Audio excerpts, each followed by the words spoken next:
Hello everyone and welcome back to AV Chess Lab. Today's video is going to be special and we have some interesting people joining us today. So stick around, it's going to be a fun show. Before we get to them, this game was played between Pierre, a close friend of mine, and Grandmaster Holden Hernandez from Cuba. It was played in Miami as part of an exhibition event. Alright, so the moment you've all been waiting for. Our first guest, I want to welcome Danny Devito. Thank you. Thank you. Great to be here. Our next guest, the one and only Homer Simpson. Yes, sir, chess is amazing. And last but not least, taking some time away from his busy schedule, the one and only, the President of the United States, Donald Trump. Thank you. Great to be here. Chess is so easy. I know everything there is to know about chess. Before we begin, I would like to say that all the analysis in this game is from me and not an engine, and although I am a decent rated player, there could be some inaccuracies. So let's begin.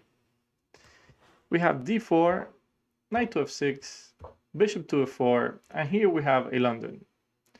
Trump, have you ever played the London? London is great, beautiful country. I have been there many times. All but love for their people.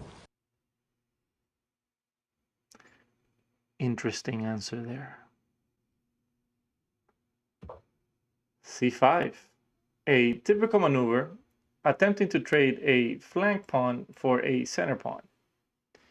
We have c3, supporting the d4 pawn, d5, e3, white continues with his normal London setup, and e6. When I play against the London, I prefer to play moves like knight to c6 first, even queen to b6, delaying the move e6 for as long as possible. What do you think, Danny? Yes, knight to c6, knight to f3, queen to b6, white goes queen to b3, pawn to c4, queen c2, and bishop to f5, and I believe black is doing well. I have to say that I agree with you, Danny. Very good. So coming back into the game, after e6, knight to d2, a developing move, very much into the London style, knight to c6, bishop to d3, both sides continue to develop normally, bishop to d6, challenging the bishop on f4, and bishop to g3. A nice move, since if black captures the bishop on g3, white can simply capture with the h-pawn, which will open the rook on the h-file to attack the king. Here black castles, and knight g to f3 is played, finishing the development of the last minor piece and getting ready to castle himself. Another interesting approach here is, instead of playing knight g to f3, to go for the move f4 and play a stonewall defense with already the bishop out, which should give white a good version of the position. After the move to b6, black intends to develop his bishop to the square on b7. Homer, do you prefer knights or bishops? Dude, I eat knights for breakfast. I prefer bishops. I personally prefer something else for breakfast, but I do like bishops as well. Okay, so in the game, queen to e2, and I very much like this move. It prepares e4, and there's also the idea of bishop to a6, trying to exchange bishops, which I've seen before in some Grandmaster games, but I personally do not understand it. What do you think, Mr. President? I love exchanges of bishops. How much money for the bishop again? No, we're not selling bishops. It's just a chess game. It's just a chess game, okay? Don't forget about it. Back into the game, we have queen to c7, and this queen and bishop create a very nice battery and also prepare their own pawn break with e5. I have had this position myself before in at least 2 games, and in one of the games I played the move rook to c1, and the idea here was to bring this bishop back to b1, and in some cases play the queen to d3, and with the idea of playing bishop to h6, attacking checkmate on h7 after bishop takes knight. But of course, black has to play a lot of bad moves for that to happen. I was just wishful thinking.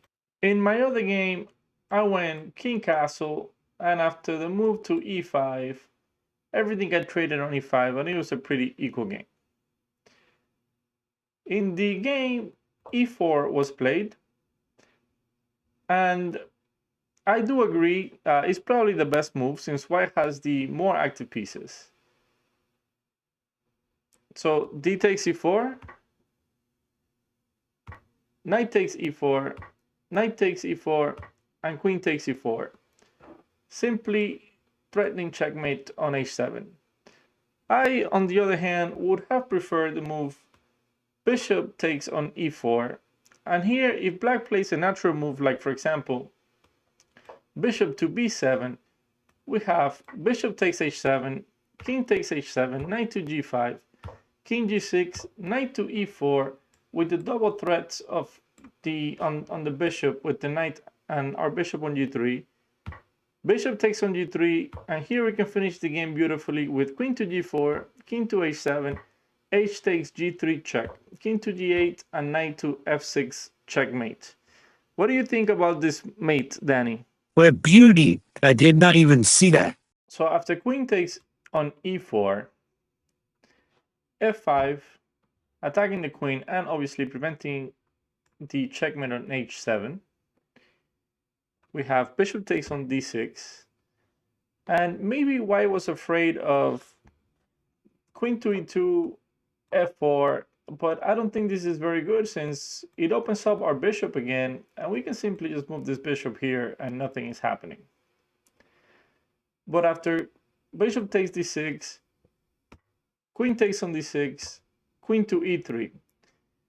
Interesting was instead to go for queen to e2, and after c takes d4, go for rook to d1, sacrificing a pawn, and there's going to be a lot of ideas. If this pawn were to take here, we can actually take on f5, even play bishop to e4, bishop to c4. It's very interesting. Trump, do you agree? My head hurts. Why did you sacrifice a pawn? I do not see the compensation. There is no money in this business. It's not about money, it's about playing beautiful chess. All right, so after queen to e3, we have c takes d4, knight takes on d4, e5, knight takes on c6, queen takes on c6, and here white finishes its development by castling queenside. Pierre, my friend, has always had a reputation for playing solid against higher rated opponents, and in this game is no different. I myself like to play for the win all the time. What about you, Homer? I love winning. Pressure for soccer. Yeah, maybe so. Okay, so we have e4 follows, and the Grandmaster starts flexing his muscles. Bishop c2, bishop to e6, king to b1, protecting the a2 pawn in some situations. Rook a to d8, trying to centralize his rook that was doing nothing on a8. Rook to d4, a very nice move, getting ready to double rooks on the d file. And here I very much prefer white actually. Rook takes d4, queen takes d4, and black goes for queen to c4, hitting the pawn on a2. The bishop goes to b3, a great move since queen takes d4 runs into bishop takes e6 check intermezzo, followed by pawn takes on d4. Queen to c6, bishop takes e6 check, and Pierre continues with trading, which is in his style of play. Queen takes on e6, and rook to d1. This position is very interesting.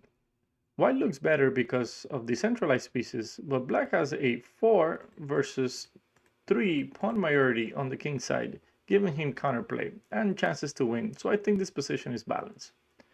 Let's ask the president what he thinks. I like for versus to read. I like to always have the advantage, whatever it takes. In the game, g5 is played, and the Grandmaster shows no respect, and with queen and rook on the board opens up his king, a very risky approach. Queen to d5. Pierre here panicked, and instead of punishing his opponent for his play, decides to trade queens. Queen takes d5, rook takes d5, and king to g7. And already in this endgame, black should have the upper hand. His pawns are more advanced and his king is more active. Danny, do you have something to add? I think it is clear that the Grandmaster will finish this off and win the Indian. King to c2. White tries to activate his king. Black plays king to g6, and white continues with king to d2. I understand that you should bring your king closer to the advanced pawns, but I very much like just b4 advancing on the queen side where white has its own pawn majority and trying to create a pass pawn there. After f4, white plays the move rook to e5, and this move almost looks like it's picking up a pawn, but black has a very nice resource after e3, f takes e3, and f3. This is the idea. So that after g takes f3, rook takes f3, for the moment it looks as white is up a pawn, but it's very hard to keep this pawn on h2. For example, this move is coming and this move is coming, and it's going to be very hard to stop this pawn from falling. Because of this, white goes for the move h4, and the thinking here was, okay, if you're at least going to take a pawn, I'm just going to make sure they're doubled. So g takes h4, king to e2, and rook to f6. Better than rook to f6 was rook to f5, trying to trade rooks, since any trade of rooks would actually win the game, since these pawns would just queen, and when this king comes to get the pawns, the black king will simply capture the rest of the white pawns. So I liked rook f5 better. Rook to d5, h3, advancing the pawn, rook to f1, king to g5, rook to f1. A big mistake, because trading the rooks just loses, as we mentioned earlier. For example, rook takes f1, king takes f1, king f5, king g1, king e4, king h2, king takes e3, king takes h3, and black would just take all the pawns. Right, Mr. President? Of course, take everything. They are very bad people. They do not deserve to win. Who's really bad? I don't understand. Okay. So, back into the game, rook d6, and king to f3, and here black could give a check again on f6, and simply just take the rook and win the game. h2, rook to h1, rook to d2, king to g3, rook takes b2, and here rook takes h2, and this just loses after rook takes h2, king takes h2, king f5, king to g3, king e4, king f2, b5, a3, h5, and here Pierre, my friend, threw in the towel, since there's nothing he can do about the pawn queening without losing all his remaining pawns on the queen side. This pawn is just gonna inch forward. Once this king steps to go get it, this king will simply capture all the remaining pawns. So nothing else to play for. A great game by him, but had he played a little bit more energetically, who knows what the final result would have been. I want to thank everyone for watching, and also our guests for sharing their thoughts on the game today. And before they leave to their busy lives, maybe they can give us a last few words. Hope everyone enjoyed this game. For more content like this, like and subscribe. As always, stay safe, have a great day, and show respect to your opponent. Thank you guys. See you next time.